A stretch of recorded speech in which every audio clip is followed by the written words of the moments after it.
नमस्कार दोस्तों, आप सभी का फिर से एक बार और स्वागत है हमारे YouTube चैनल भोजपुरी पेज में। दोस्तों आज सुबह सुबह खेसारी लाल यादव जी का इस साल 2023 का पहला नवरात्रि गाना को जेम्स टोनी यूट्यूब चैनल पर रिलीज किया गया था, जिस गाने का नाम है फूल और राहुल। और दोस्तों ये गाना अभी यूट्यूब से डिलीट हो चुका है। जी बता दें कि इस गाने पे कॉपीराइट क्लेम देकर इस गाने को अभी यूट्यूब से डिलीट करा दिया गया है।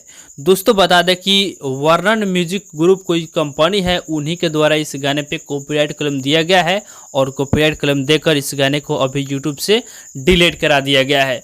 और पता नहीं खेसारी लाल यादव के साथ ही ऐसा बार बार क्यों हो रहा है कि इनके गाने पे बार बार कॉपीराइट क्लेम देकर इनके गाने को डिलीट करा दिया जा रहा है। हाल फिलहाल में खेसारी लाल यादव जी का डबल खिड़की गाना आया था, उस गाने को भी मतलब कॉपीराइट क्लेम देकर थोड़ा देर के लिए डिलीट करा दिया गया था। और आज फिर से खेसारी लाल यादव जी का पहला नवरात्रि गाना आया और इस गाने को भी अभी यूट्यूब से डिलीट करा दिया गया है। बाकी दोस्तों देखिए गाना कब तक वापस आता है। जैसे ये गाना वापस आएगा आप सभी के बीच में वीडियो बनाकर लाएंगे और बताएंगे कि ये गाना वापस आ चुका है। बाकी आप लोग इसके बारे में क्या कहना चाहते हैं कमेंट बॉक्स में बताइएगा।